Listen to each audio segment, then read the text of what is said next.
Nintendo stuff.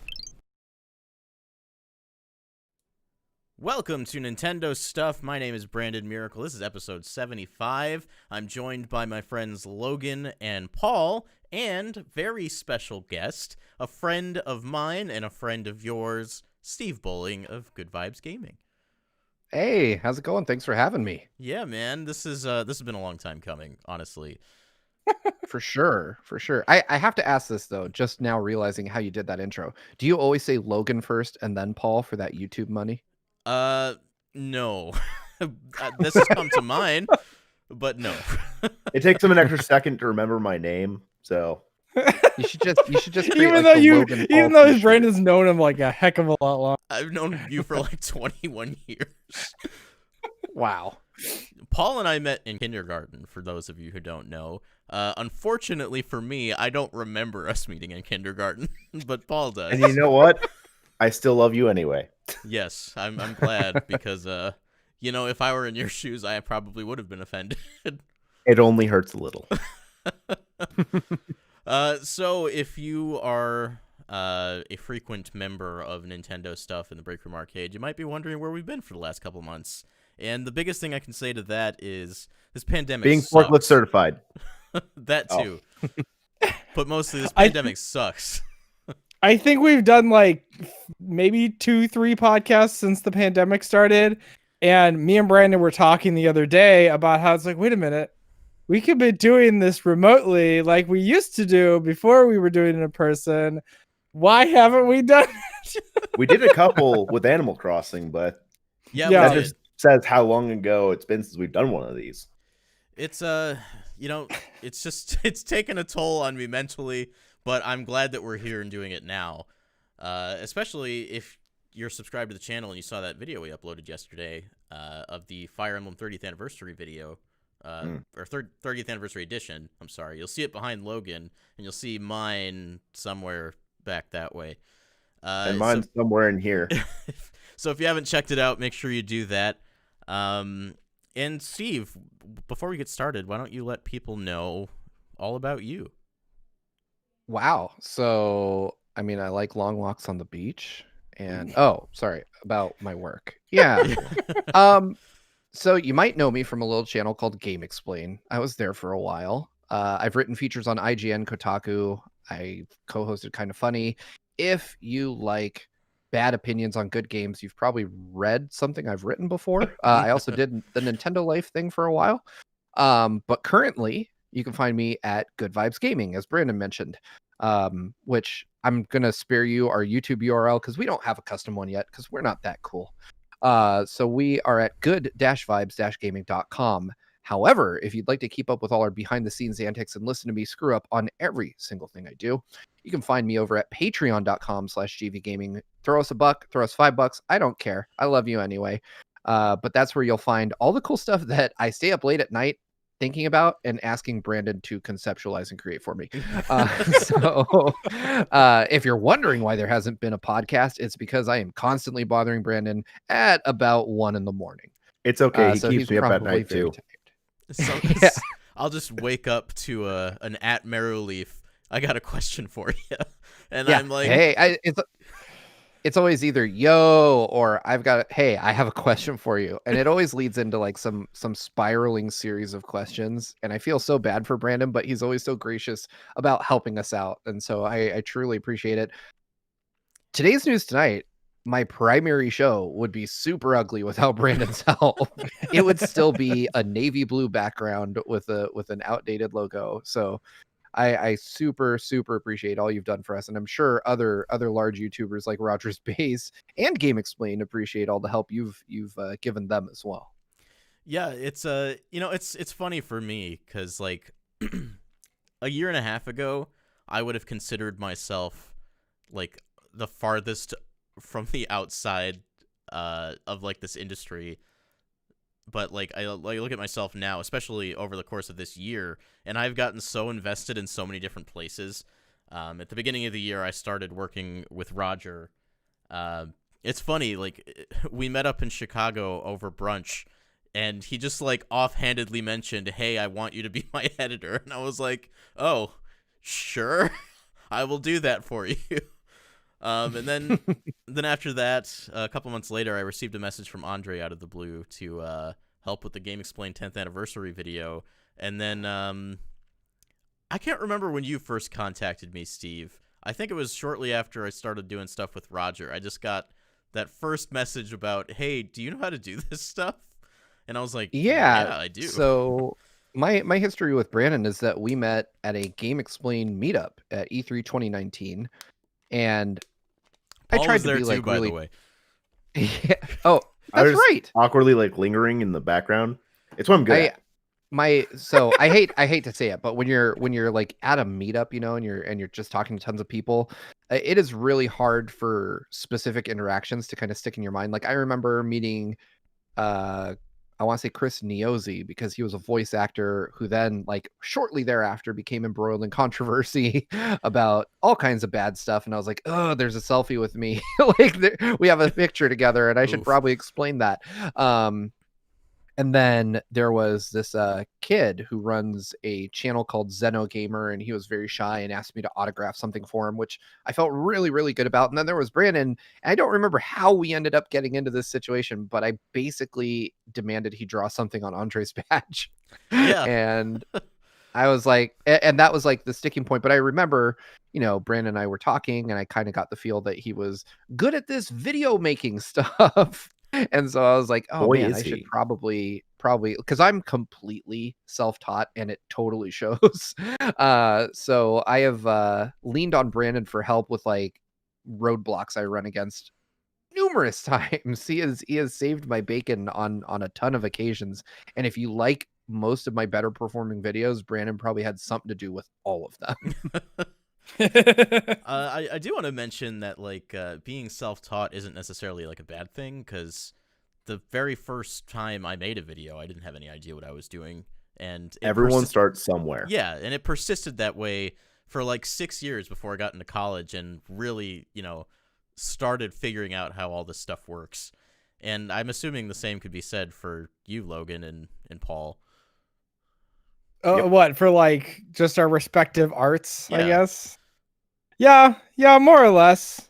I mean, I think I didn't really do a whole lot of audio stuff before I got to college, though I do remember in high school diving into some DAW stuff in like a technology class. So yeah, I should mention, Steve, whenever you ask me a question about audio, sometimes I go, hey, Logan, I have a question for you.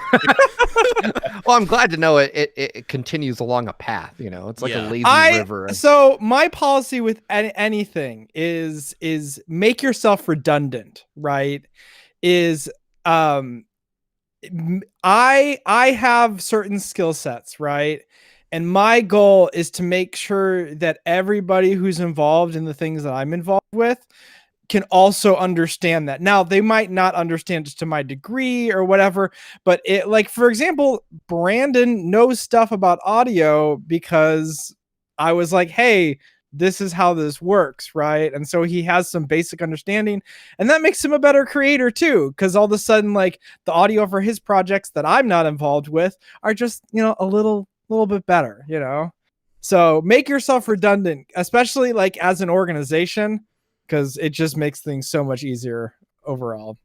Oh yeah. I mean, that is Brandon has taught me a lot about audio. I mean, I kind of like muddled my way through the audio engineering subreddit to find things I should buy. I was like, and of course, like that was a nightmare, but now I've told Brandon all about all the shit that I bought. Oh, sorry. I don't know if you guys are PG-13 or rated R.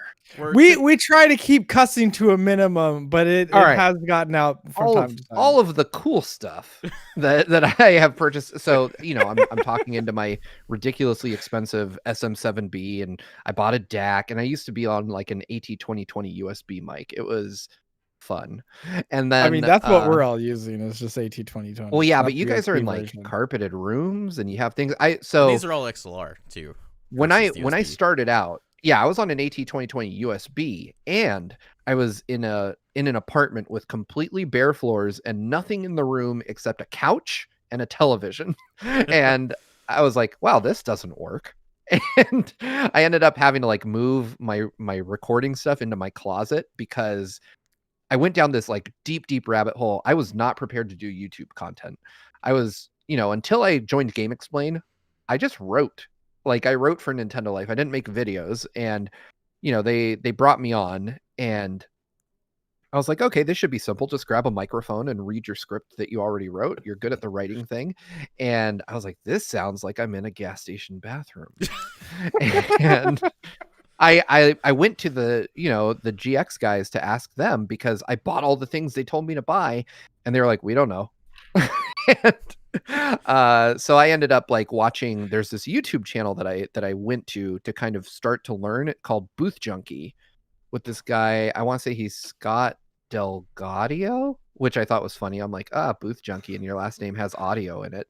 But and he was like, hey, if you don't have a recording booth, just go into your closet. All your clothes will minimize reflections. And I was like, now I know my first audio term. It's called reflections, and it's not looking in a mirror. And I went from there, and now I own, like, I've told Brandon, like, I bought like a Sennheiser MKH 246 or 26 something mic that was like $1,000. It's just sitting in a closet because I don't know what the hell to do with it.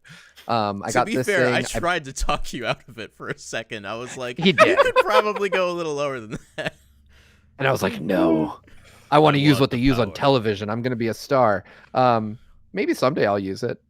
But expect a question by proxy through me by way of Brandon at some point about setting that thing up, because I will have questions. Well, anyway, I've prattled on way too long. If we ever get out of pandemic mode, maybe there's a chance where I could just show you how to do it without having to do it over the internet.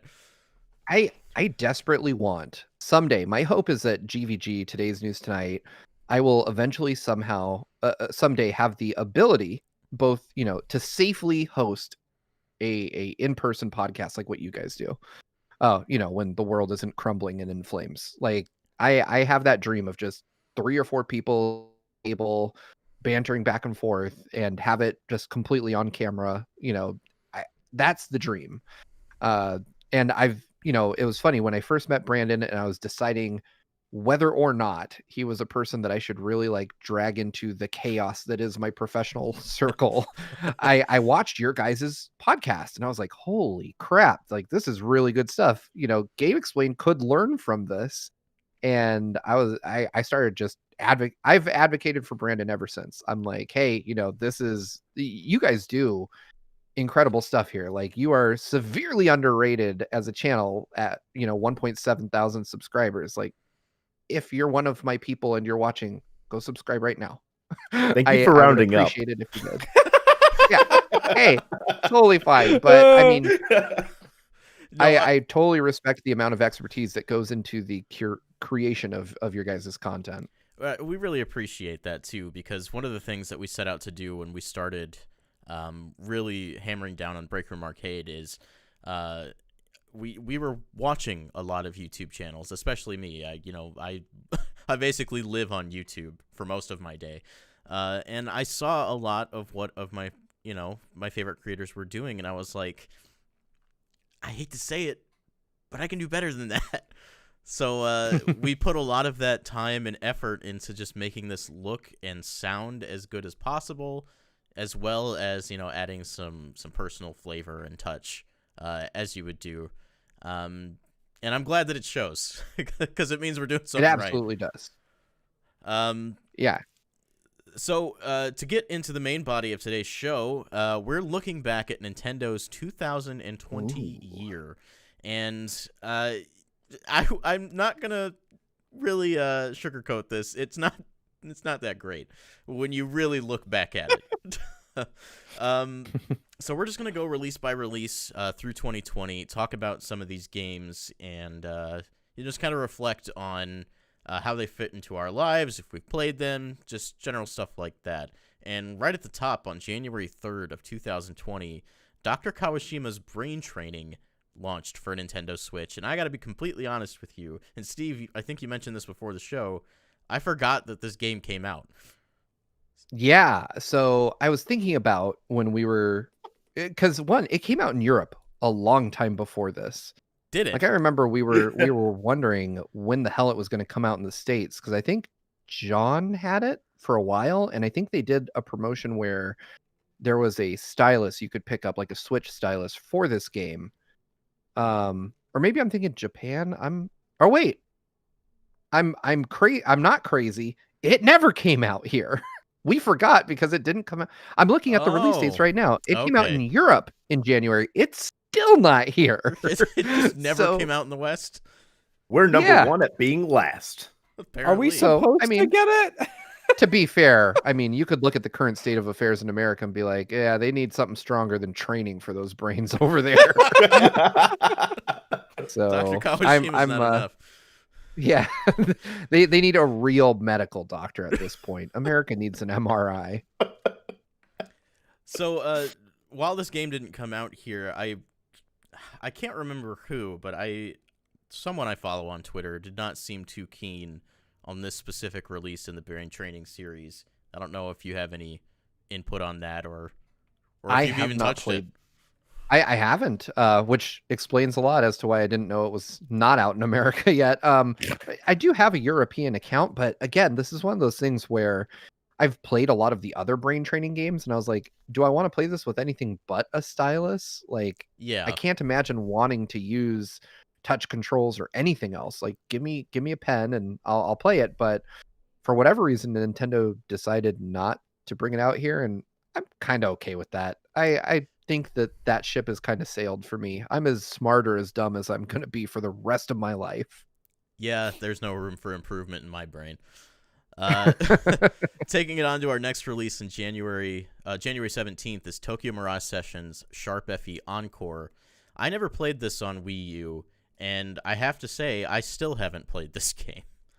Oh man, you're missing out. Have any of the rest of you played it? Sadly, no. And it's just and I call myself a Fire Emblem fan. Of course, I might debate on the you video on that. last night. Yeah. Have you touched Three Houses yet? I have touched Three Houses. It's a very slow process. Oh, as long as you've touched it, because I want to say the last time we did a podcast, you just hadn't played it. No, I actually played it the other day. It hasn't been more than a week since I've touched it. It's just like things get in the way, or like I said this on the video that we uploaded, yesterday, is that like I played for like an hour and it was just in the sanctuary, right? And then after that, I was like, okay, I feel like doing something else. Not that like it wasn't the game, it's like my brain just being like, okay, time to go on to the next thing. So Paul, you've bought it.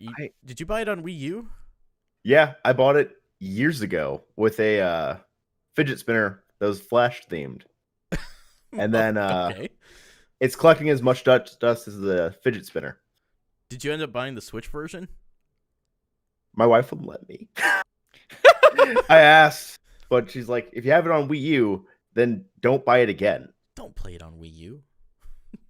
Play it on Switch. I keep telling myself, but this game, I didn't finish it on the Switch, but I've played it twice on Wii U. So I bought the Japanese version, and then as one of my first ever like first party Nintendo reviews, I got Tokyo Mirage Sessions. Damn, this game is good. Like, you guys are severely missing out. I know that it's got that weird kind of like, it feels like Persona Light more than Fire Emblem, to be honest. That might appeal to me because I've tried Persona 5 and it's just a little too heavy-handed for me. I'm right there with you. So I have 2 versions of Persona 5 now, which are just gathering dust. I've never gotten. I think I beat like the first palace. Is that what they're called? Palaces in Persona 5? That's actually where I'm at in Royal right now. Yeah, I beat. So the you got first there palace, twice. I'm proud of you, man. Thanks. Yeah.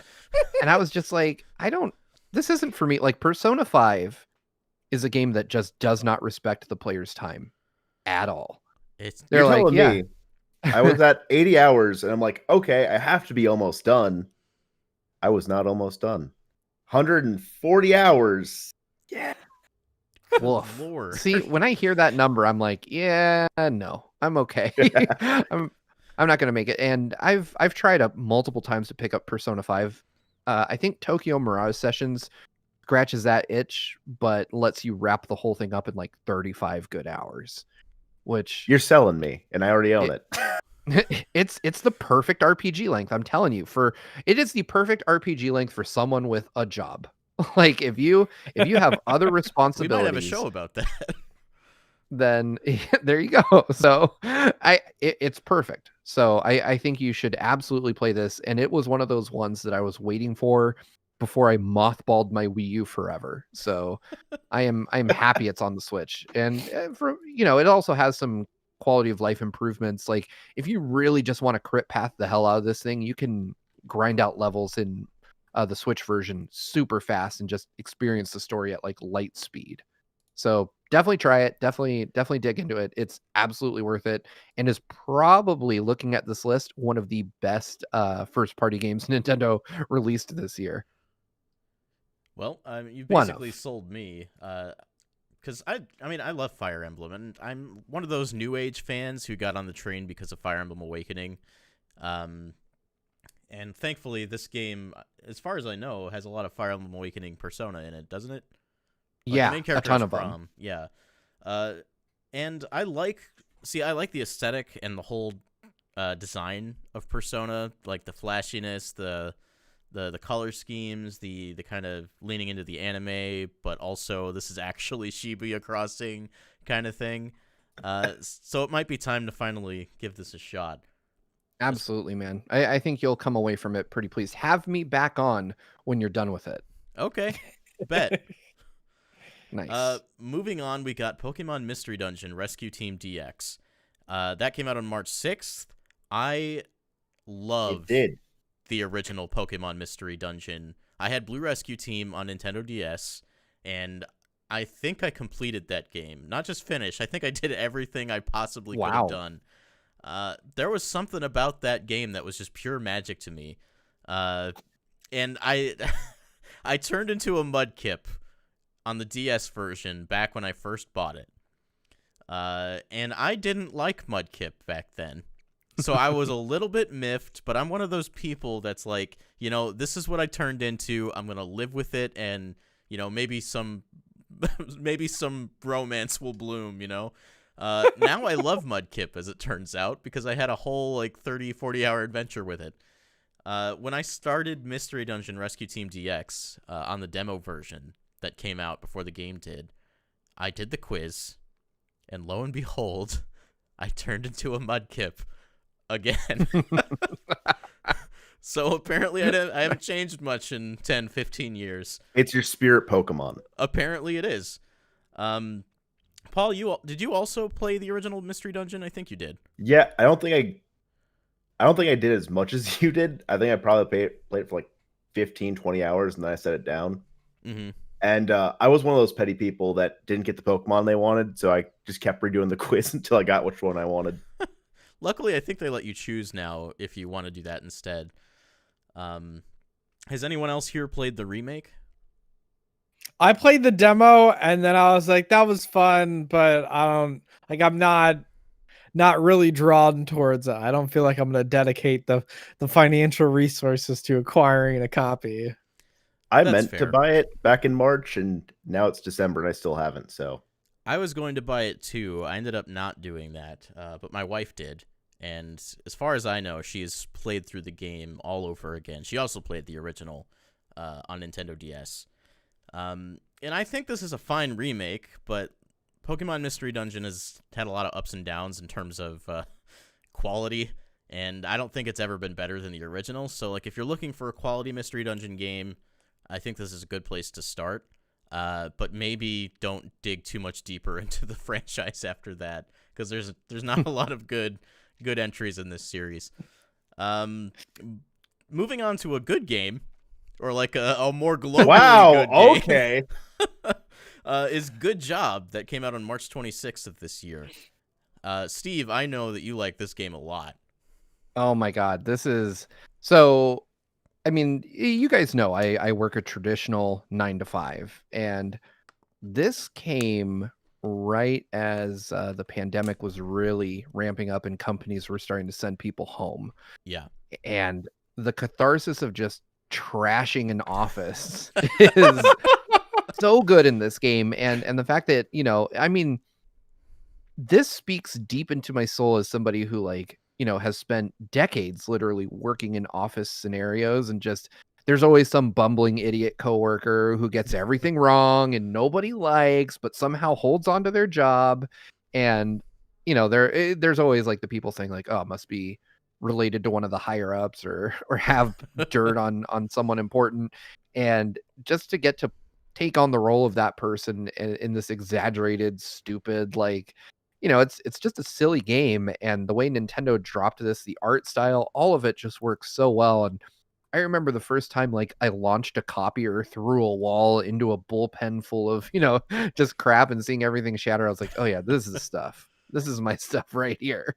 I love this game. I will still occasionally, even though I beat it forever ago, I'll put it back on. Me and my friend Nick will play it, drink a couple beers, and just wreck things. And so I'm so into this game. It's I was kind of hoping that Stretchers would be similar, but this one's really, really good. I love games that are just stupid for the sake of being stupid, and this is absolutely one of those. Yeah, this game kind of hits on all cylinders for me. I love the art direction. It kind of reminds me of those isometric little cutscenes from Portal that would show you how the machinery and stuff would work. So that initially drew me to it. And then in that first trailer, just watching all the office supplies going everywhere, having your coworker sitting in the spinning chairs and just dragging him around all over the place. It's really cute. It's really fun. I haven't finished it, but I've played through a little over half of it, I think. Nice. And yeah, it's fun just to break stuff. And that's what the game lets you do. You'll have set missions on each floor, but even after you beat them, I think the game gives you the option just to keep screwing around if you want to. Essentially. So this game knows its audience. I don't think it clicked in my brain that this was a Nintendo published game. I know they had featured it in some presentations and whatnot, and I liked its vibe, but it did not hit me that it was Nintendo published. Though they have been good about publishing some of these smaller titles from third-party studios in the past few years. Absolutely. I really love that they don't go for the big name serious quote unquote indie titles, that they're always these small goofy fun little lighthearted projects. I love that Nintendo highlights those, because there is something the older I get, the more I focus on games like Cyberpunk, Assassin's Creed, things that I'm oh, I'm mature now and I must think about myself when I play these games. No, man, sometimes I just want to turn my brain off and have mindless fun, and these are games like Good Job are perfect for that. I love a good game that doesn't take itself seriously and just makes me laugh while I play it, and there are so few of those. So this is way high on my list this year. Yeah, I think this was even the case for Snipperclips, wasn't it? Yep. Snipperclips was an indie title that Nintendo published right alongside the Switch, and it was, again, I had so much fun playing that with my friends when the Switch came out. I was shocked at how good it was. And I attended in January, Nintendo held a Switch preview event in Manhattan, and they had Breath of the Wild and Mario Kart 8 Deluxe and 1-2 Switch with all these big fancy E3 style presentations. And then there was just a little podium with Snipperclips, and no one was playing it. And I ran up there real quick to try it, and it was a blast. I ended up spending 20 minutes of the hour or two that I was allowed in there just playing Snipperclips, and I was like, wow, this is really great. I know I'm gonna love all these other games, but Snipperclips is absolutely a standout in the Switch library that is way underrated these days. I still need to pick up a physical of that just because they deserve it. There's also the Plus DLC, which added quite a bit more content. So if you've played Snipperclips and haven't gone back in a while, there should be more puzzles there for you. Moving forward to May 29th, probably one of the bigger releases this year is Xenoblade Chronicles Definitive Edition, that I am ashamed to say that I have only put 10 hours into. You're doing more than me. Yeah, same. So go ahead. I've actually put about 30 hours into Xenoblade Chronicles when it came out on the Wii, right? I remember my brother and I, it just, we saw this game that came out and Nintendo published it. And we're like, what the heck is it? Didn't get like any like fanfare or whatever. But we picked it up because it was so highly rated and we played a good chunk of it. And the game just feels good. I love the battle system in this game and whatnot. And I still very much intend to pick up the definitive edition. Probably next time it's on like sale or whatever. I love getting games on sale. But yeah, next time like it's on sale, getting this one, and I am determined. I am determined to actually finish it. I think the campaign's anywhere from like 70 to 80 hours. It's a JRPG. It's gonna be hefty. That's why I haven't played it yet. Right yeah. It's so much easier to go into a game knowing it's going to be 10, 15 hours and that you're just going to be done with it. And you're like, amazing. Like it's over. And then you get some of these JRPGs. Like I started Dragon Quest 11S, which, went up on Game Pass the other day. And I'm like, oh no, I know it's going to be like so many hours, but I know it's going to be worth it. I just know it. So if you don't finish that game, you're not my friend anymore. Oh, wow. Dragon Quest 11 is the closest I've had to a religious experience in like 20 years. Wow, man. I really need to play Dragon Quest 11 and Xenoblade Chronicles. I don't know. I'm going to be the first to admit that I just hate the design of Shulk. I don't like how he looks at all. And it makes it that much harder for me to play a game when I just dislike the character I'm looking at for most of it. I should try it. I picked it up on Wii forever and ever and ever ago. I was about to say, picking it up on Wii might be why you hate the way Shulk looks, because let's be honest, he's ugly. He's ugly on Wii. The Wii version is ugly. How do you feel about him in Smash? I don't find him offensive in Smash, but he's also not like he's not a character I play, so I don't see him a lot. But like he shows up on screen, you don't like throw up or like turn away, and like I definitely don't get by him. Let me put it that way. I think that's probably the best way for me to describe it. I don't get annoyed by his design in Smash. Like there are characters that I just get annoyed by looking at. I'm like, ugh. But I will say Shulk is not one of them in Smash. So maybe I should give it a shot. I really like Xenoblade Chronicles 2.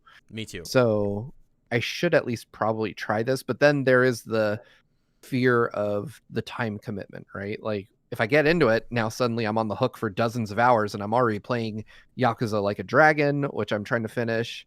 I'm playing whatever the hell comes across my inbox these days and Cyberpunk, hopefully soon.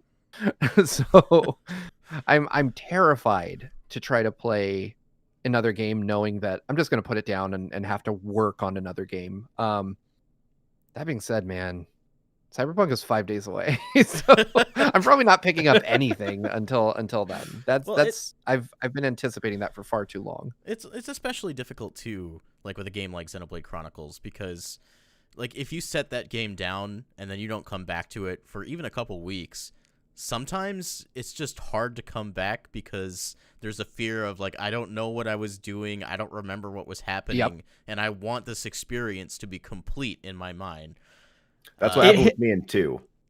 It hit me hard earlier playing Dragon Quest 11S because I got back into the game and it gave me a recap.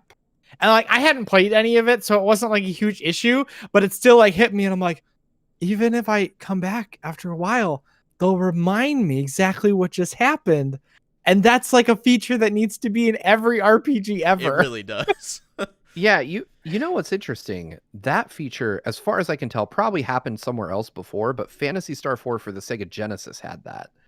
And as a kid who like had to go to school and pretend that I wanted, pretend that I wanted to do other things other than play Phantasy Star 4, yeah, I was super grateful for it because I was also, and here's a admission that I have made nowhere else in my life. I was secretly maintaining a save file that was ahead of my brother's who owned the game, and then trying to have conversations with him as though I was not further in the game than him. So like, and then I remember he got so mad at me because at one point I accidentally like let loose a spoiler. I was like, oh, no. well, when you get this sword on this planet, he's like, what the fuck are you talking about? That's sorry. He's like, what are you talking about? That's not a real thing. And I was like, yeah, of course prank. not. I must have read that on GameFAQs. And he soon caught on, but fortunately I had just beaten the game and then he nuked my save out of anger. Oh man. my God. I would have been devastated. Yeah, I had just beaten the game, so I was like, whatever, man. I was like, oh yeah, I'm totally not through it yet. I'll watch the ending with you. Whatever. Yeah, long story short, I love the talk feature or the recap feature in game. Every game needs to have that, by the way. Yeah, every single absolutely. game needs to have that. Steal it, use it. I don't care. As an adult who has things to do, I appreciate it so much when a game reminds me where the hell I was at, because I'm like, oh yeah, it's been 6 months because I have responsibilities. So it's an accessibility feature, like when you really break it down. Adult accessibility. Yeah. Because you know what? I mean, I still have to jump back into Dragon Quest 2, and I'm ready now. ooh. That too, but I mean, Brandon does make a great point. There are people who, are memory impaired or Right. have, issues with recalling things. And it would be great to be able to include this as just like a, hey, do you want to remember what you did last time? Because some people, a day goes by and it becomes difficult. I mean, let alone, normal, able-bodied functioning adults who just don't have time. There's also people who just have issues with this. So Right. it would be great to just have this become an industry standard practice. Also, it's probably not super hard. I can't imagine it would be. And in the case of Dragon Quest, like it's just a splash screen, and I think it reads back to you what you did or what recently happened. It shouldn't be that difficult. You know what I really want, though, if we're being completely honest about this feature? I want every single game ever made to use both the music and the narrator from Dragon Ball to tell me what happened. Oh my gosh, yes. I want the trumpety music, the bow bow bow bow bow bow bow. and just like a really deep voiced old Japanese guy telling me what happened in the last episode. Well, I have unfortunate news for you then, because he passed away at the beginning of the year. Listen, if they can make a hologram of Kim Kardashian's dad, they can get me a Dragon Ball narrator. Bryce Armstrong also voiced one of my favorite characters in all of Dragon Ball, being Captain Ginyu. I just love him because he's such a freak of nature. He's so ugly. He's got 2 horns coming out of his head. I thought you were talking about Bryce Armstrong. Oh no, I'm talking about Captain Ginyu. Rest in peace, Bryce Armstrong. You are a legend. Moving on. Clubhouse Games 51 Worldwide Classics. I actually helped you on a video for this. Yes, you did. So, like I said, one of my more viewed videos. Ooh. And not to toot my own horn, but that video also looks really nice. Hell yeah. So that was one of the first videos I ever did using my GH5, which I'm shooting into now, as an overhead camera. So I bought like an overhead rig just to like do some of the handheld mode stuff or the touchscreen stuff. And it is a really cool looking video. I also got to play this with the freaking treehouse, which was really neat. Yeah. That was one of my favorite things, like getting to actually like we hopped on Zoom, and we were just like playing against each other.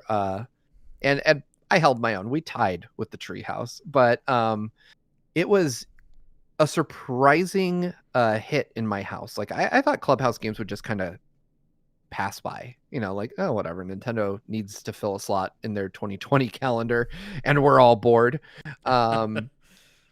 But one of the last things my wife and I did before lockdown was we went out to like eat pizza and play pool together and shoot, throw darts and stuff like that. We went to a bar and we basically just had like a bar date, like we got bar pizza and had some beers and, played bar games, and all of them were in Clubhouse 51 games. So I called that same bar and I was like, hey, I know this sounds super weird, but can I order one of your pizzas for takeout? And they're like, sure, man, whatever.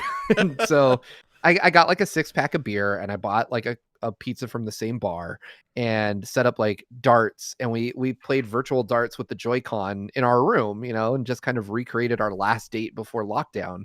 And it was so much fun. And this game will always have I'll always have a soft spot for Clubhouse games just because of that. But aside from that, it's actually just a quality, if you want to play some board games, it's a great way to do it. These are good versions of all 51 of these games. Logan and I, in the midst of lockdown, we had a very quiet day at work one day. So I brought Clubhouse games, and we had an extended session of Ludo, because every session of Ludo is extended, by the way. Oh god, yes. But we were just having a blast, just throwing the dice, watching what happened, laughing at the fact that I could never get out of the start for like 20 minutes. It was bad. But also, like you said, darts, I think the motion control games are fun. This is just a really solid package. This is the perfect I don't know what I want to play game, to be honest. Oh, absolutely. Like, if you're there with a friend, typically one friend, because this game doesn't do too well with 3 and 4 players. That they need to work on that. But if you guys don't know what you want to do, this is a great just like random board game.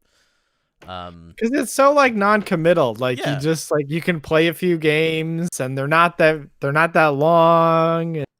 Also, again, it's a quality collection.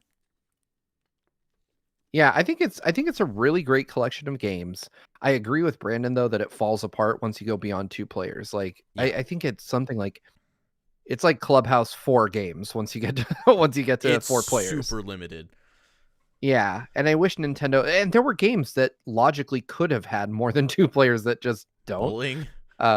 Yeah. Steve. What the hell? Bowling is now a 2-person game apparently.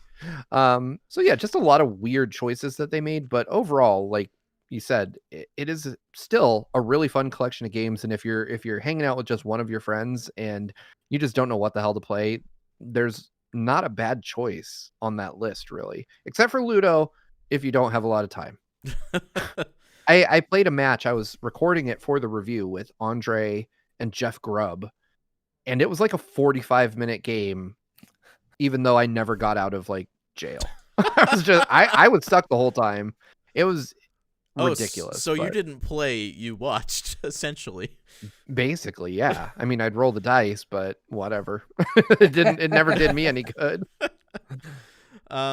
Surprisingly enough, this is actually one of the 3 games on this list that I've actually touched this year.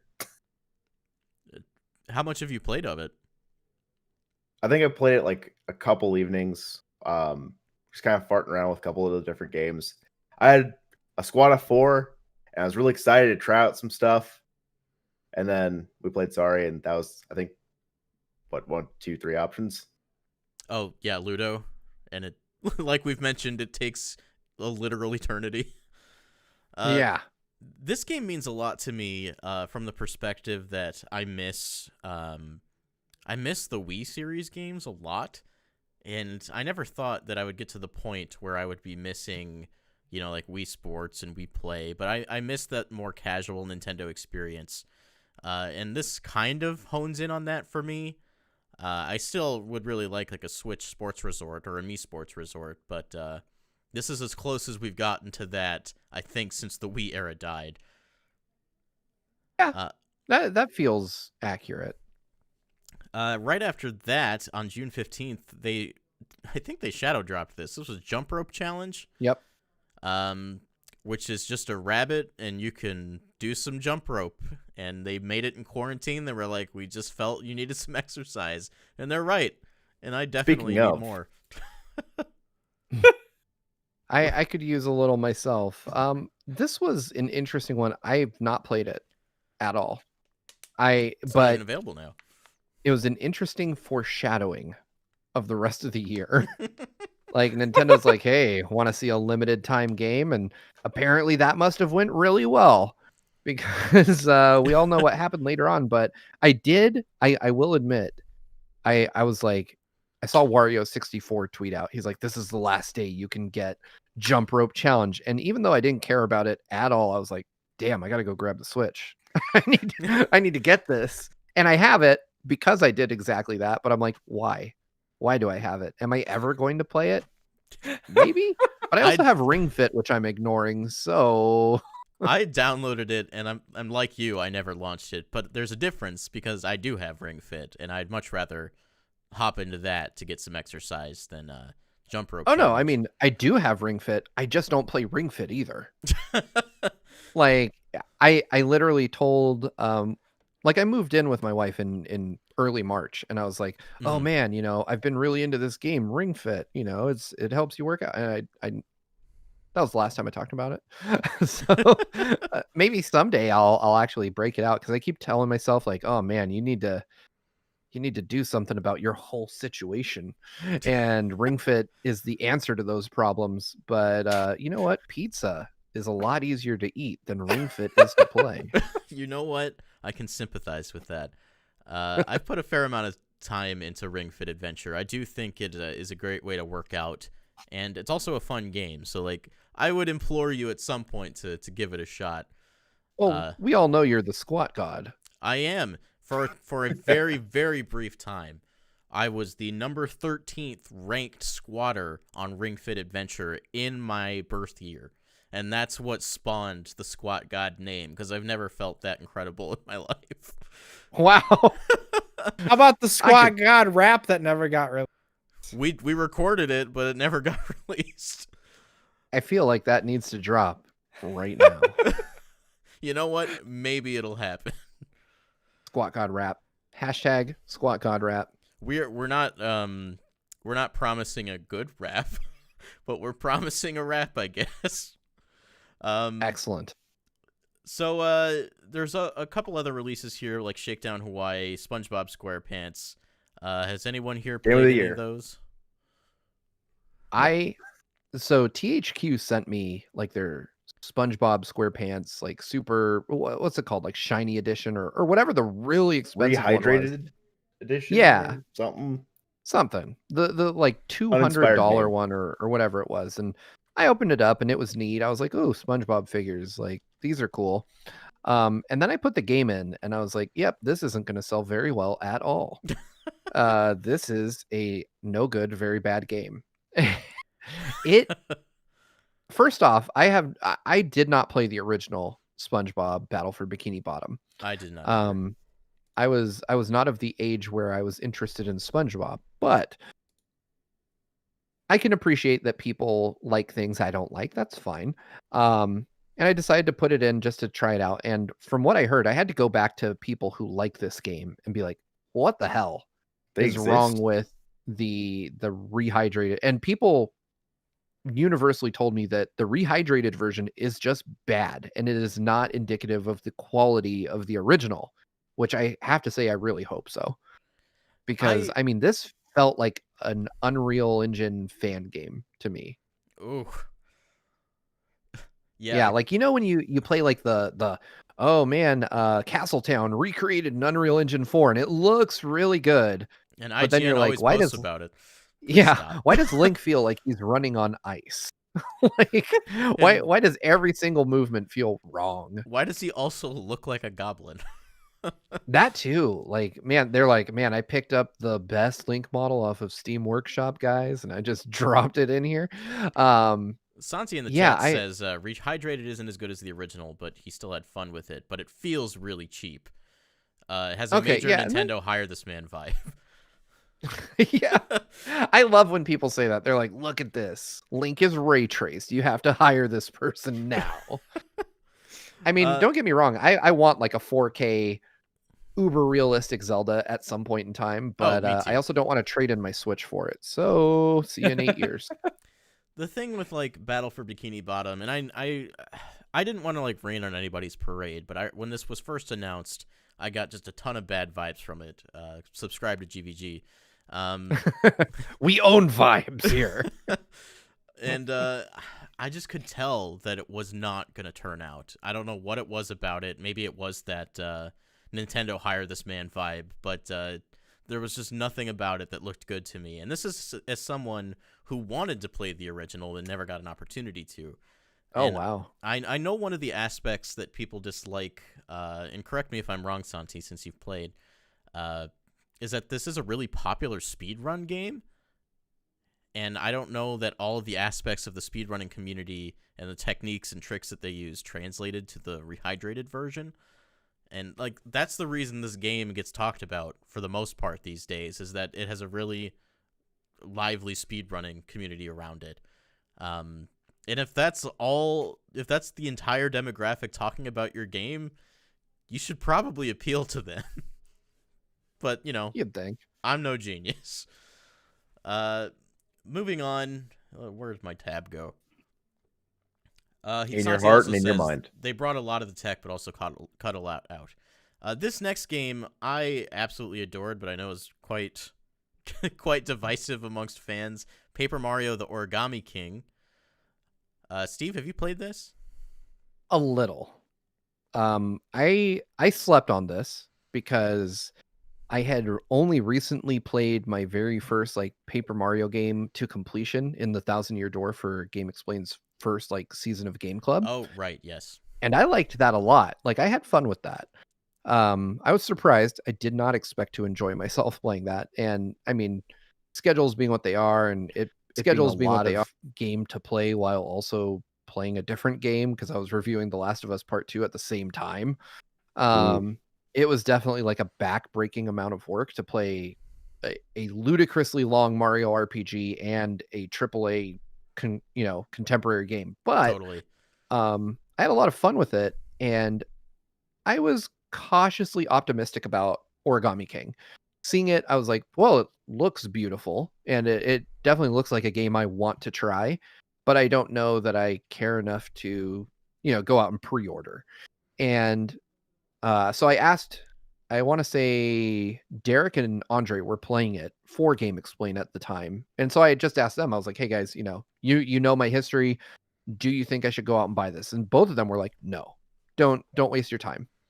And so I kind of just put it like on my wish list and figured, it's not a mainline Mario. It'll eventually go on sale. But my birthday was a month later, and my friend just picked it up for me. He's like, hey, here you go. And nice. I continued to ignore it. But I had it on my Switch now. I had a digital copy. I was, it was sitting there on the home screen taunting me, but I had other stuff to do. And my wife and I had to go to a wedding. Like her best friend from, her childhood best friend was getting married. And being the odd man out, I wasn't like involved in the wedding or anything. I was just the plus one. Man, a lot of time alone in the hotel room. So I was like, oh, well, Origami King, it's your time. And so I played a lot of it on a hotel room TV in Michigan. Not the best way to play it. And I really liked what I played, but it also never got its hooks into me either. Like when we left Michigan, I was like, see you again someday, Mario. Like I will stayed in Michigan. Yeah. What happened in Michigan stayed in Michigan. And so I don't know that I'm not itching to go back and continue the story, but I'm also not against it in any way. Like I think I just need like a breather from the day-to-day of playing games for other reasons.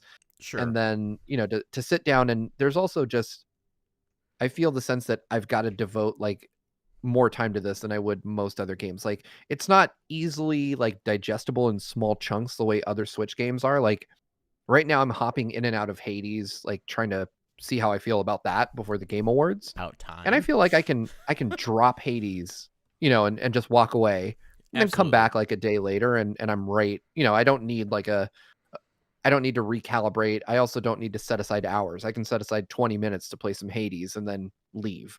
Whereas with Origami King, I'm like, am I going to make any meaningful progress in the next 20 minutes? Probably not. So I just won't try. Sure. That being said, beautiful game, great soundtrack. Battle system is way more fun than I expected based on what other people told me before I played it. I think it gets a bad rap because I'm in agreement. Yeah. I think the battle system is really fun. Logan, I like this mini puzzle aspect to it of like lining up your attacks and making sure you have the right cadence to those attacks. For sure. Logan, I know that you have been a little bit more critical of specifically like Color Splash than I was, but you also finished this game, and I kind of wanted to get your thoughts on this. Yeah, like I tapped out of the last few Paper Marios. So like I've actually never beaten Thousand Year Door. I'm actually on the final boss if I wanted there. to. You're right I there. know. I think I didn't level up properly, and now it's just like a struggle, right? I could probably do it like literally in less than an hour though. But yeah, like, and then I played Super Paper Mario afterwards. But then like Sticker Star came out, and I don't think I had a 3DS at the time, and I have a 3DS now. But now I'm just like, I know that it's like completely devoid of any personality. And then also like they took out like some of the most fun parts of like the basic battle system, right? And then Color Splash seemed like a step like a little in the right direction, but it still seemed really generic. And so to see Origami King happen, I was actually really excited. They changed up the battle system. I'm a big puzzler. I love puzzles. So the battle system was like really, really like, oh my gosh, like this looks like a lot of fun. And it was a lot of fun, especially when you get it like right. Like you can still beat the battles if you don't get like the exact like solution for any given like turn. But you know, just a really satisfying battle system. And then I think they did well, you know, making it like interesting and not super generic, given some of like the limitations that like Nintendo put on it post like Super Paper Mario, which I'm still aggravated about, right? It's still like, why are you limiting them in this way? Though with the limitations, like, okay, so like here's the bubble you have to work in, like, you know, Color Splash and Sticker Star only like, you know, filled up so much of that bubble. Whereas I felt like Origami King was like actively trying to get out, you know, like it was trapped. But it was, to its credit, I feel like that made what it did like a little more dense, like in a positive way. And again, like I finished the game. Like the amount of games I actually sit around and I actually finish like from start to finish in like a reasonable amount of time is like well under 50%, probably under 25%. I have so many like unfinished games and I keep buying more games and I'm like, no, Logan, you got to finish the games that you have. But I never actually do it. But I mean, again, big Paper Mario fan, and it feels good to have like a new Paper Mario game that I felt like I enjoyed from beginning to end, you know, not without my minor like critiques and whatnot. And obviously I would love, you know, that classic weird like Paper Mario RPG stuff. Like, oh, I've never seen this creature in the Mario world in my life. That's what I want out of Paper Mario ultimately. Not a stapler. But Origami King is fantastic for what it is. So moving on to Super Mario 3D All Stars, Paul, I'm going to throw this in your corner because it's one of like the 3 games I've played. Absolutely. I appreciate that. No, it's three games that you've played. Actually, yeah, it's of the 3. It's one I've actually played the most too. So I got that going for me. So far I've touched all 3, but the only one that I really like put time into was Sunshine, because I think that was the one that I was just kind of like jonesing for the most. Sure. But yeah, I heard your opinions of Sunshine have changed a little bit. Yeah, it didn't hold up as well as I remember it. And I knew that was the case. Like I played it like a little bit, probably like 3 or 4 years ago, and so like I knew it wasn't perfect, but trying to like go through and complete it, I forgot how many blue coins there were. Why are there so many blue coins? Wait, are you trying to 100% it? Not anymore. Wow, man. You know, like I have the guide, so I know how to like find them all, but like I just don't want to. Sunshine, I think, is easier to look at now that's got a fresh, clean HD coat of paint, and man, the seams really show in this re-release. The problem I have with it is that there was so much potential there. Like it's such a fun environment. Yeah, and they're like flood mechanics are so great and satisfying when they're done well. They just need to be done well more. This game. Oh, go ahead, Logan. Oh, so of the 3 games, like Sunshine was actually initially the one I was most excited to jump into because I didn't really play it on the GameCube. I never really got a chance to experience Sunshine. And then it ended up being the one I struggled through the most, and the one I'm least excited to go back to. I still want to beat it, right? I don't want 100% it by any means, right? I even found the pachinko level, right? And I love making jokes about the pachinko level. I tried playing the pachinko level and I was like, no, I'm done. I'm hopping out. I plan to never finish the pachinko level. It took me 2 tries. I will not do it. I won't stoop to that level. I just won't. Watching my wife do the pachinko level was the funniest thing to me. Wow. She was so frustrated and just like would yell at the TV constantly. I had to edit. It was the highlight of the game for me. I had to edit Andre's highlights of him playing the pachinko level, and man, it's a bad time. If you're playing Sunshine, just don't even try that level, or the Red Coin River level. If you ask me, both garbage levels. Yeah, I made the mistake of exiting out of it. And then I didn't realize you have to go all the way back through around to get there. The problem with that level is the fact that you have to bring Yoshi all the way to that isolated island, and it takes so long. And then if you get a game over, or if you exit the level like you did, Paul, then you have to look and see that you have to do that all over again. It's like, why am I doing this to myself? Yeah, no kidding. Following Games Media made Super Mario 3D All-Stars way more disappointing than it should have been. Yeah. Because all the rumors were saying, like, we're not getting, just ROMs with minor improvements. We're getting remakes, like Super Mario 64 is getting a remake. And then, the Nintendo leaks happened. And so we got this amazing looking 60 FPS 4K port of Super Mario 64 with improved assets and all this other good stuff like a month before 3D All-Stars came out. And so expectations for the eventual reveal and release of this thing were sky high, like way higher than they should have been. Yeah. But absolutely. Then Nintendo's like, hey, we didn't even add widescreen support to Mario 64. You're welcome. It's also full price. Like, I mean, it stung. And I remember looking at it and being like, well, you know what? These are still 3 incredible games. Like, these are some of the best games ever made, in my opinion. And so I was like, fine, I'll give you your $60. And I had not played Sunshine since 2002. I had just, played it and left it in the rear view. And my opinion of it was way higher than it should have been. Like, I went back. So I've beaten 64 in Sunshine. It took me like 2 days to beat 64. I was just like tearing through it, loving every second of it. I didn't care that it was just an N64 emulator, playing a ROM on my Switch. I just played through the whole game, devoured it. And then I was like, oh man, can't wait for Sunshine. Like, I remember how much I liked this game on the, 18 years ago.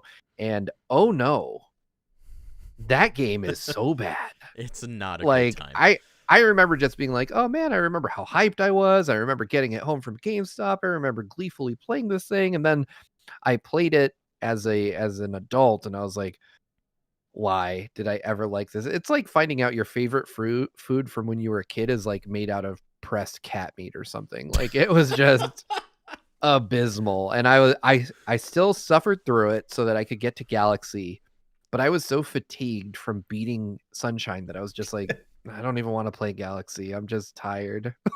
I mean, I remember just being confounded. Like, when the hell do I get to fight Bowser? I've played every level. And then I was like, oh, I need to get way more shines in like every level. I have to get all the normal shines to go fight Bowser or whatever it was, like all the numbered shines. I was like, this is terrible. I hate this. It also culminates in like the worst final boss I could have thought. I know, like Bowser's trying to take a bath.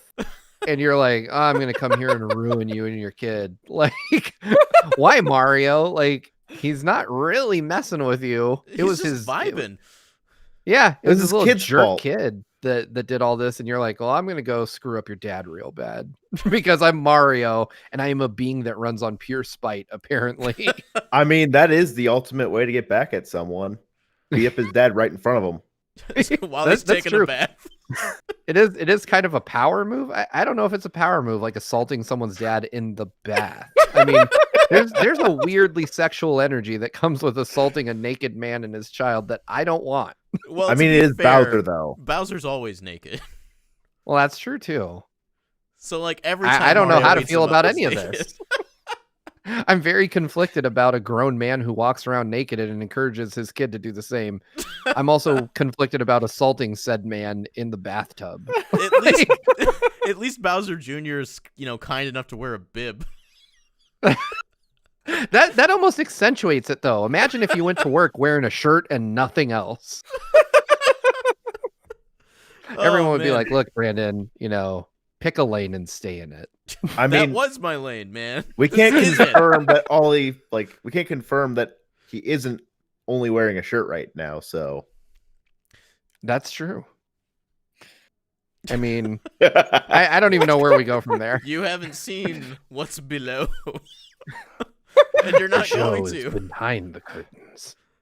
The next game is Pikmin 3 Deluxe. Came out on October 30th. I played the demo of this with my wife. And honestly, that's the biggest thing about Pikmin 3 Deluxe for me that makes it, worth picking up again is the fact that they added co-op to the whole dang game. So you can do the entire story mode, you can do the new prologue and epilogue with another person. And the way they do it is really, really smart. So when you and your partner are approaching an area that would trigger a cutscene, so the split screen actually shifts over to the person who triggered that, and then it eliminates the split screen so you can see the cutscene. There's a lot of attention to detail in how the game handles the fact that there's two players. When you first start out, you only have one captain. So if I'm player 1, player 2 is also going to be Alf. We're both Alf, but their Alf is going to be invisible because clearly only one Alf can exist in this world.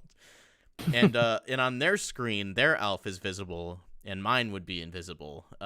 They really took the time to flesh out the two players. So if you haven't played Pikmin 3 and you're like me and you get really, really anxious having 3 captains all doing different things at the same time, having a second player really helps with that. So I'd highly advise you pick this up if you're interested.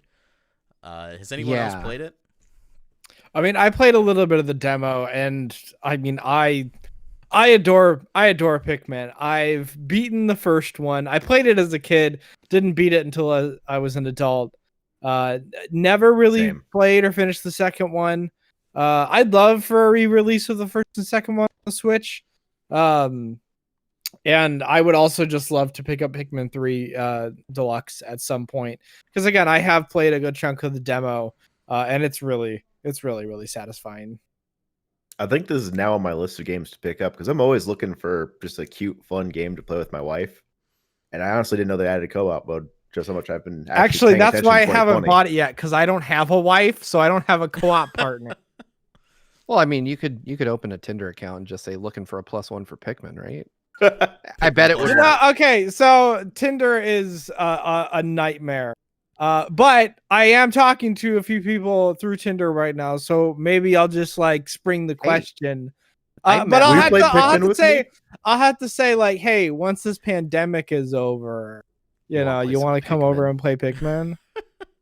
It's gonna work. I met my wife on Tinder, believe it or not. So weirder things have happened. You could, I mean, I didn't open with a want to play Pikmin line, but I mean, no. That's like a second day messaging kind of proposition. Oh, okay.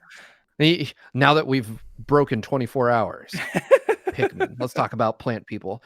I have played through about 95% of Pikmin 3 on the Wii U. Okay. And the only reason why I didn't finish it was my then partner picked up my save and finished it for me. That's so mean. But cardinal I sin. see That's why it we're not was together. then partner. Yeah. Exactly. we had to have a performance review right after that. So my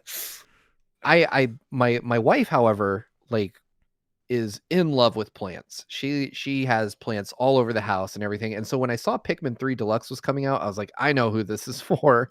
And I had her sit down and play the demo because I already know that I like this game. And she is absolutely in love with it. And it's the first Switch game since Animal Crossing that she's been like, yeah, we need to buy that. So maybe there's like a gift giving holiday coming or something that I can purchase it for. So we don't own it yet, but I already know I'm going to absolutely love it when we have it. Just because it's not that different. It's an improved version of a game I already like. And there's a lot of content in there between like the bingo battle stuff, the side missions, the DLC missions that are in this version, and then the new prologue and epilogue. Logan, what are you laughing at? I'm laughing at the fact that we're following this list. We're in 2020, talking about Nintendo 2020, and we completely skipped over Animal Crossing. Oh my god. I was wondering why that wasn't on the list, and I was trying to like debate myself. Was that 2020? Of all these games, I have played Animal Crossing more than all of them combined. Why isn't it on the timeline? I don't know. Notable it's on the places. page. It's on the page. It's like the first thing that's mentioned. We'll swing around to that here in a bit. We'll save it for last. So moving on from Pikmin 3, this is among my favorite games of the year, and there are a lot of favorite games of the year. Just Dance 2021. You're right on it, Paul. And that's Hyrule Warriors Age of Calamity. Yes. I 100%ed this game in 6 days, and I basically didn't sleep. Steve invited me on to TNT, and I had to decline the first night because I had not slept because I had been playing this game so much. I never thought I would like this game as much as I do. And I'm not like a Muso guy. I've played Hyrule Warriors. I bought it again on Switch, and I played through the entire game a second time. But this game just strikes all chords for me. The combat is so much more refined, and the fact that it's just it takes Breath of the Wild and gives us another glimpse into that world, a glimpse that we haven't gotten to see yet. So I have the highest of praise. I have so many thoughts to unpack about this game. I'm going to explode. So I want everyone but me to talk. I don't know how many people here have played. I mean, I have it. My wife. Yep. I played through the whole of the demo, and then I've played a few hours after that, and I haven't stopped playing it, but I'm not that far into it. I run into the issue that my wife loves Zelda. She has a little shrine in her living room, so I'm not allowed to play it without her. So you're just like stuck in this limbo. And the co-op mode does not like the frame rate. It's really bad at all. Oh, it's awful. Yeah, it's so bad. It's kind of hard for me to like want to sit down and like keep pushing through it. Every time we do, we have a lot of fun, and like I love how they're using the Breath of the Wild world because it's a really great place to be in. But I was fortunate because like I was gonna play through this game with my wife, and we played the first couple missions, and then she turned to me and said, "Would you rather play this by yourself so the performance is better?" And I said, "Yes, thank you for this gift." So I then proceeded to play the rest of the game alone. She watched because she wanted to see the story beats. But Steve, I'm gonna let your bubble pop. Go for it. Oh my God! Finally, okay. So I like this game. Let me. But I have to separate it into two separate means of evaluation. Go for it. Because there's the mechanical portion of this game, which I am wholly in love with. Aside frame rate issues notwithstanding, the frame rate is terrible. It is just downright bad and awful, and they shouldn't have tried to shoehorn in playing as the Divine Beast because it runs like a slideshow when you do. But then there's the narrative portion, and that is a huge it is the singular thing that holds this game back from being Game of the Year material to me. and it is astounding to me that they managed to like mess this up. That they managed to. I have to imagine that there had to be like a conversation at Koei Tecmo headquarters where they were like, "Please, Aonuma, let us use the story you already wrote." And he's like, "No, I'm saving it. You can't have that. You can't have this." And he's like stroking a cat for some reason. I will not let you, because it doesn't make sense. Like, you had this story handed to you that could have been one of the best stories ever told in all of gaming, and they're like, "But what if we introduced a time traveling egg?" Like, why? Yeah, that's the time traveling egg in the room. I love what's his real name? We're not going to Tarako. share that.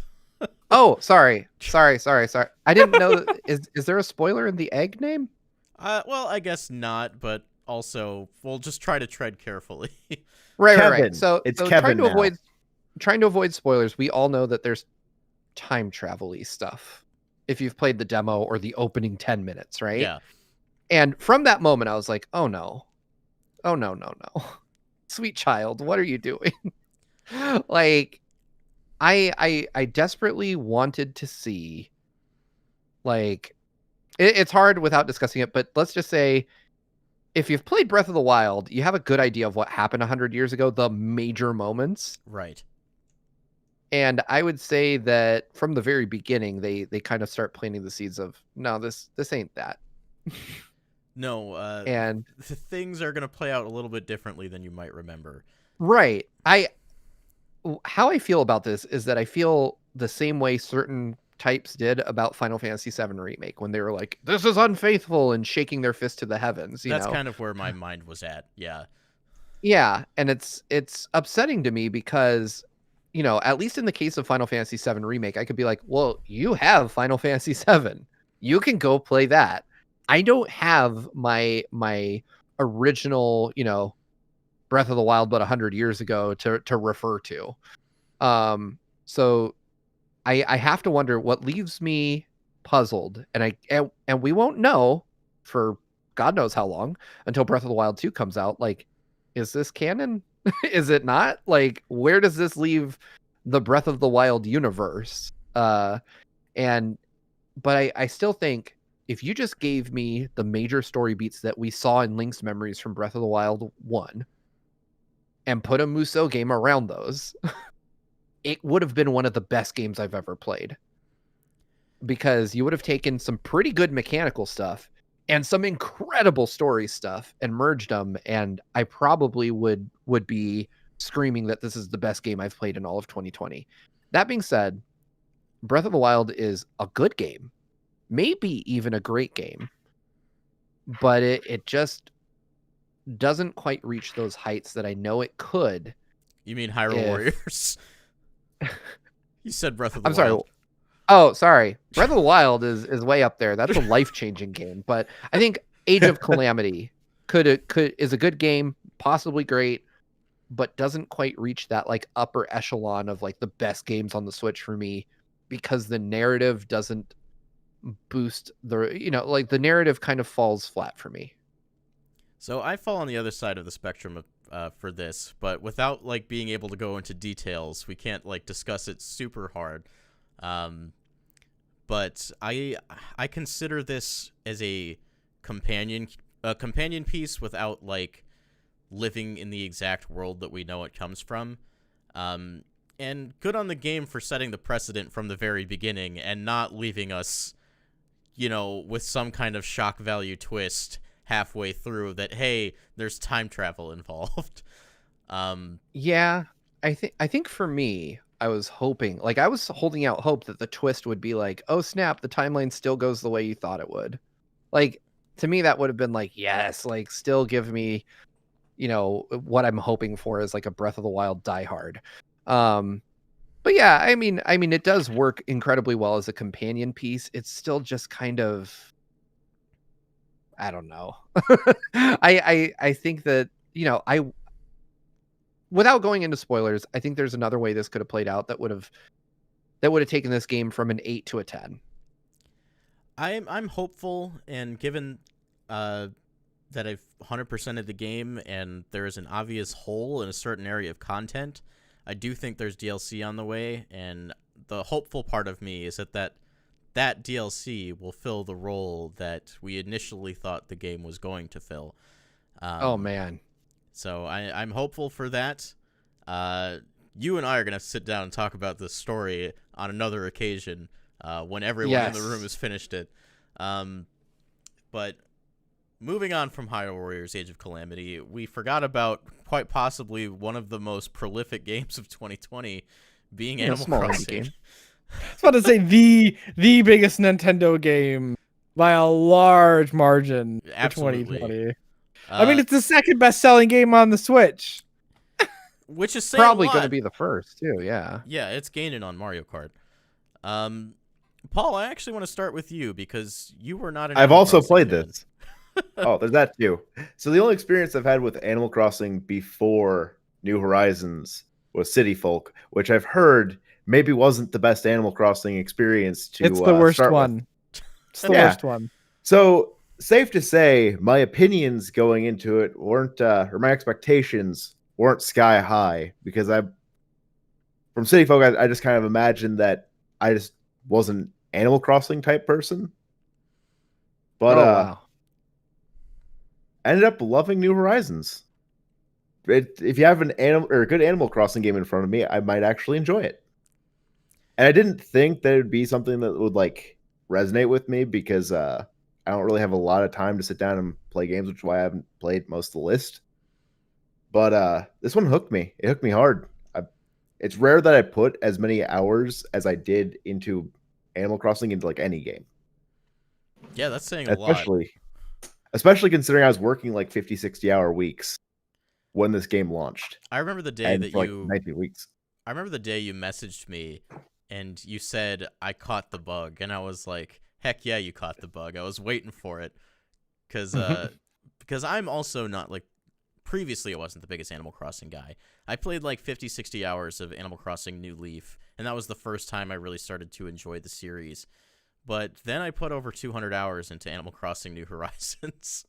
This game's really good. I love it. And it came at quite possibly the most instrumentally important time it ever could have launched. It's like they knew. Let's sell some Switches. That's scary. If Nintendo knew, we're going to be having a different conversation in the future. And Logan, you're the resident Animal Crossing fan, so I want to hear your thoughts real quick. Yeah, so I played the original on the GameCube, played the heck out of that. Played Wild World on my DS, played the heck out of that. We had City Folk on the Wii. But you don't talk about that. It was just a lot of more of the same. It didn't really expand on much, right? It was like, eh. But New Horizons does. Well, yeah, and then New Leaf came along, and they were like, let's add a bunch of stuff, and New Leaf's great. But New Horizons, just next level stuff right there, right? All of a sudden you can just put everything on your island. You don't have to like do a bunch of like public works projects and then have it there permanently, and then or have to go through this whole thing to destroy it or whatever. Just design your island, place everything you want on it. You can have a neighborhood. I booted up my Switch to check how many hours I have in it. I have 350 hours in Animal Crossing New Horizons, and I'm not done.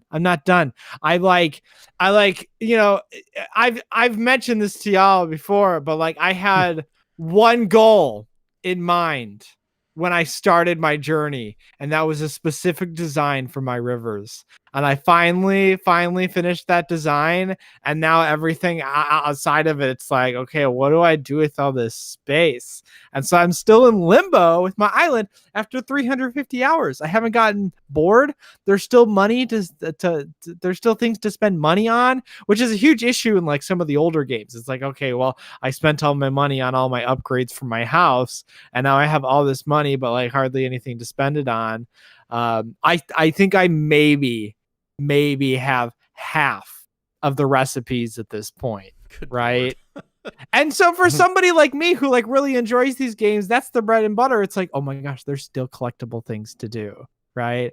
And they're still, oh my gosh, I can still customize my island. And even when I get done with something about my island, I usually want to change it later. I don't understand the people who like go hard in like the first like week or two and they finish their island and they're like, I did it, I'm done. And I'm like, how boring, when I can go back to this game just every once in a while. Usually like I can maybe like play half an hour a day and just be done with it and be fine with it. It's just like for me, it's like an evergreen title. Maybe there will be a point where I'll feel like I'm finished, and then maybe I've achieved most of the Nook miles and collected most of the things. But if that's the case, I'm not going to be there for a really long time. This is like the dream. This is the dream Animal. The one thing I wish they had more of was things that are more interactive, right? The thing I miss most about the very first Animal Crossing game is collecting the NES games. It's like one of my favorite things about those, because all of a sudden you're like, oh my gosh, these like hidden collectibles in these games, and then you would have to find each one, right? So like I just remember like having my main room in my house in the original game with a TV and then like 15 NESs around it. But yeah, easily my game of the year. That's why I voted for the Game Awards for Game of the Year. I was like, this is my game of the year because I love the heck out of this game. Where does it fall for you, Steve? Well, I think almost 900,000 people have watched my review of Animal Crossing. So my feelings are pretty well known. It's I love this game. I got it. I want to say Nintendo sent it to me almost 3 weeks before it came out. Oh, wow. And in that time, I logged about 120 hours playing it. And it was just nonstop. And I remember really feeling like people needed this game. Like this was a moment that probably will never be recreated. Hopefully will never be recreated is what I should say. And I remember putting together the review and putting so much care into it. One of my only successful video that Brandon didn't edit for me, because I insisted on doing it myself. I had a very specific way I wanted this review to come together. And usually when I ask Brandon to work on a video with me, like I just give him like a general, here's what the video's about, bye, and just because I trust him to, do what he does Why best. Does everybody but do that? I mean, I feel like it's really screwed up to tell someone who's a professional at something like, here's me, the hiring person, telling you exactly what I want and how to do it. Like if I know exactly how to do it, then why am I asking someone for their help? But in the case of Animal Crossing, I kind of knew shot for shot what I wanted. And I kind of knew how I wanted, music to sync up with what I was saying. And I remember, I remember thinking, being one of the few people playing this game, like before it was out, thinking like, I can't wait till people get this game. I can't wait until I can share this with people. I can share my excitement about this with people. And I, no joke, when I watched my review back, I watched it back before I published it on Game Explained, I teared up a little bit. Like I was like so happy for people that were going to play this game that I started to cry a little. And people, reached out to me on Twitter or even in the comments, and they were like, hey, like watching this made me so happy. Like, I started to tear up when I was watching your review, and Nintendo like posted quotes from my review as like the big headline quote in an ad, which I don't think they've ever done for Game Explained before. So for me, professionally and personally, it was like a really big moment to get to be involved in the review process for this game. And my sister even like it's somewhere in my house, she stitched me like a little Animal Crossing house and framed it, and it said like Home Sweet Home, and she framed the on the back, she like framed the thumbnail for the review like when it was just over 500,000 views. Oh. And it meant a lot to me. But Animal Crossing, and I talked about this last night on Today's News Tonight, I think in a fair world, in a just and fair award system, which award systems are inherently flawed and will never be fair, but in a fair awarding system, Animal Crossing would win Game of the Year, because when you think about gaming in the year 2020, what game did more for furthering gaming as a medium than Animal Crossing?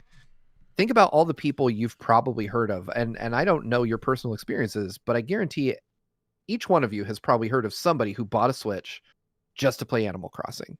My mother-in-law.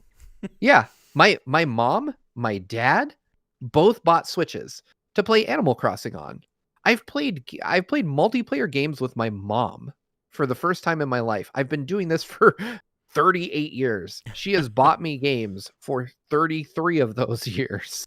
And she never once was like, hey, let me play that with you, until Animal Crossing. That is huge. Wow. That is huge that somebody who has been, who has a son who runs a gaming outlet, who has a son who has worked at all the major gaming outlets that are out there, never once thought like, man, I should play a game with him, until Animal Crossing came out. So it is a hugely influential game. It's emblematic of the way the world has been.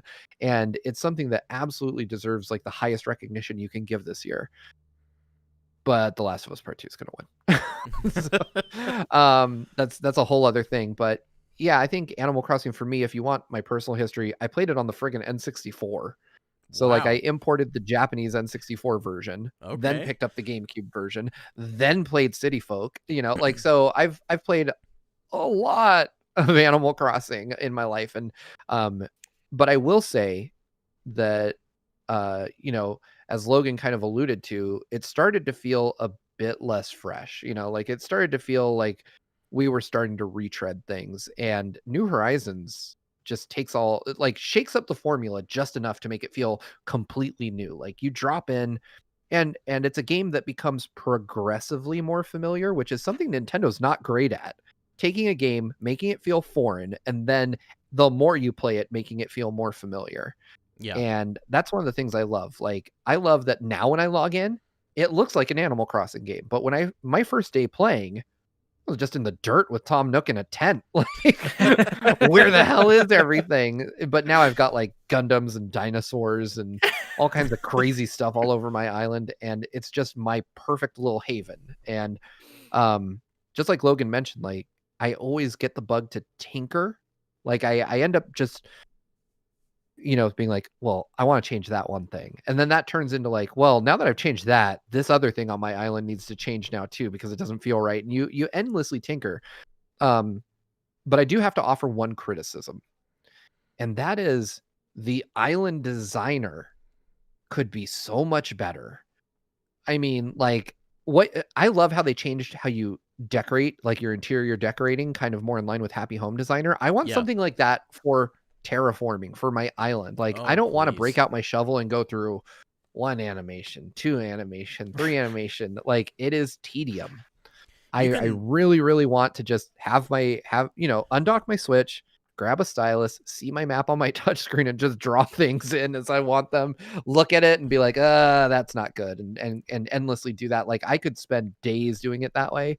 But sometimes when I will go to my island and think, okay, this river, and I'm like, God, that's a lot of work though. I'm gonna have to sit down and wait until I have the energy to do this. I think that's why it took me so long to like finish my rivers, because it was so tedious, and then I had to like plan it out and like hack away at it until it was just right. Every time there's like a river sculpting project or an earth moving project, it's like, okay, do I want to do this today? I mean, I spent probably an entire week terraforming my entire island, because I had there was this island designer tool online that just lets you kind of point and click some stuff on a generic like Animal Crossing map, and I did that to just kind of like scope out generally what I wanted my island to look like. And that involved terraforming my island into a 3 stair-step design. And that took me an entire week to do. And you can ask my wife. I was just there, not paying attention, moving the stick, pressing the A button to keep digging. Oh, man. They really need to work on that. Because I also, I drew paths out first before I moved all of my houses, because I wanted to outline it. And I had to, like, count the squares to make sure that when the house got built, that the door was in the center of the path, because if it wasn't in the center of the path, I would get upset. There was one house I had to move twice because I had it one square off to the left, and I was so angry about it. I actually just gave up because I did the same thing. I had the path. I counted out the squares, and I wasn't thinking when I did move 3 of them. So that's one square to the right when it should have been to the left. Oh no. It took me a week getting that just little neighborhood set up. And so I'm just like, you know what? Screw it. It's asymmetrical now. Asymmetrical is beautiful. You know, it adds character. It's a classic Animal Crossing village. But yeah, I'm totally in agreement. I think this game was incredibly necessary for this year in a way that it wasn't aware of before it came out. We were very blessed to have it when we did, because I think for us here in Illinois, we went into shutdown the day after the game came out. It was literally the perfect timing, because Logan and I spent the previous day at work playing Animal Crossing at work, and then the next day we didn't go back to work, but we went back to work on our islands, and we worked on our islands for months. It's kind of like the Pokemon Go of the pandemic. Yeah, that's a good way of putting it. But I think Animal Crossing might have a stronger staying power in the public eye, maybe than Pokemon Go did. Even though Pokemon Go is more successful than I think most people will give it credit for, especially now. This is not the year for Pokemon Go, though. Right. This is the year of Luigi. I mean, Animal Crossing. But that is a pretty extensive breakdown of Nintendo's 2020. And Steve, I'll start with you. I mean, how do you feel about this year? I think Nintendo played the right hand this year. It's kind of easy to forget now in December, but a lot of the news cycle was taken up with hype about the PS5 and the Series X and Cyberpunk. And, Nintendo has never been really good at competing equally with big AAA games from crazy studios or new hardware. Nintendo has been more of kind of like the trying to kind of side channel people into doing their own thing and swaying people at the right times with huge releases like Breath of the Wild or a new Mario or a new Splatoon. And they can't churn out one of those core franchises every year. They're usually on like a 2 to 3 year cycle for those major franchises. So 2020 was going to be the year Nintendo was on their back foot to begin with. But they managed to sneak in some good stuff, and they saved their heavy hitters. Animal Crossing coming out in March ended up being an unexpected, perfect timing kind of event. Yeah. And Age of Calamity comes in to kind of bring up the end of the year, but Animal Crossing, one of the things that we didn't mention that they've been really smart with is not loading it with all the holiday events from the get-go. So you couldn't set your clock forward and play Toy Day. You still had to download an update. So, and that update just came out. So, yeah, that's really smart move on Nintendo's part to kind of give us reasons to keep logging into Animal Crossing throughout the year. And then on top of that, we have Age of Calamity, which if Animal Crossing wasn't your thing, there's your holiday game right there. So I think they did good with what little they had this year. It was a real well played year strategically, but I'm definitely looking forward to 2021 when hopefully we start to get the big hitters back out. Yeah, totally. And Paul, I know you haven't played a lot this year, but what are you thinking?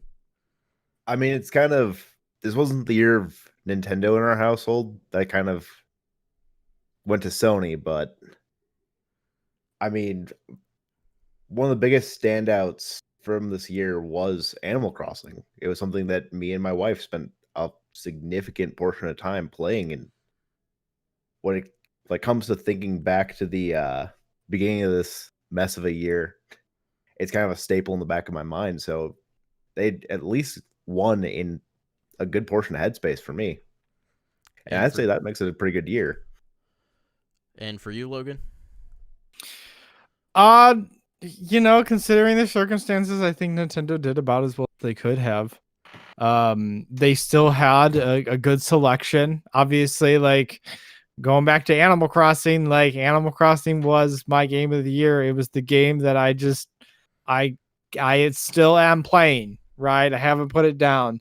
With a surprise drop with Paper Mario Origami King, or just a wonderful little RPG title. I don't know. A video game. It's a video game. And then, with the 3D All-Stars collection, everybody, groped and moaned and all this other crap about it. But it's still 3D Mario, and they're still as good as they've ever been. Sunshine too. And then, we got Pikmin 3, it's a re-release, and again, like they still managed to fill out the year with like a handful of titles that are really solid, and things that even if I haven't bought them yet, I plan to get down the line. There's still a lot of these games that I still really want. And they've even teased some stuff that I want for next year, even though we really don't know what next year is going to look like, which is also really exciting. So Yeah, I think overall this was pretty good for me, even though, like Paul, it's really the other platforms that occupied the majority of my headspace this year. And I think that might be the first time in my entire history as a gamer that might be true. I've always been a Nintendo guy, but man, have I played a lot of PlayStation this year. Sony Stuff podcast coming 2021. That might have to happen. But yeah, I think given the circumstances, this has been a pretty good year. Animal Crossing, especially at the beginning of the year, really turned around those first few months of the pandemic where, it probably would have hit a lot harder if we didn't have a new virtual routine that we could start with Animal Crossing. So I'm very blessed to have had that. But I think that covers it for everything Nintendo stuff this week, or I guess in the case of this podcast, the last 3 months since we recorded. So I know we went a little bit long, so thank you for sticking with us if you're still here. And before we wrap up, Steve, again, tell us where people can find you. All right. So you can find me over on my channel, which is I'm just going to give you our URL, good-vibes-gaming.com, because it's YouTube / and a bunch of messy letters. We'll get that sorted out eventually. Also, if you'd like to support us, you can find me over at patreon.com/gvgaming. You want to toss us a buck or whatever, we'd love to have you. That gets you into our exclusive Discord, lets you see behind the scenes, lets you do all kinds of other cool stuff. And you get to hang out with Brandon sometimes because he's definitely in our Discord. So, and occasionally on our show. So that would be cool if you want to check us out there. We appreciate anything, a like, a sub, a retweet, whatever you could do. But that is the only place you can find my content. If you want to hear my bad opinions about everything, I'm on twitter.com/Steve M. Bowling. That's just my name. Nothing fancy about it. Alrighty. You can find me at Merrowleaf_. I know that's not what it used to be, but after Roger Space called me Baba Booey, I realized that my needed to change. Baba Booey, really? Yeah, he was trying to remember what it was on his stream, and that's what came out of his mouth. And I was like, you know what? It's time to change. You can follow Paul at Gunnysaurus, you can follow Logan at LoggyDubs, and you can follow us as a collective at Breakroom Arcade. We also have a Discord server. There's a link to that in the description below if you want to hang out with us. I'm usually in there, so if you post something at 5 o'clock in the morning, there's a good chance I'm going to reply to you. I'm usually dead, so... Hey, it happens. Make sure to subscribe to the channel if you're new here. Follow us on podcast sources to listen to this show really anywhere. It's available literally everywhere. So if you have a favorite podcast source, you'll find us there. You can listen to us. No excuses. Yeah, we also have a Patreon. If you want to help support us there, you'll get videos early, as well as a special role in the Discord server. But until next time, we will be back next week talking about the Game Awards. But until then, don't break your backs, break in the games. But for now, break time is over.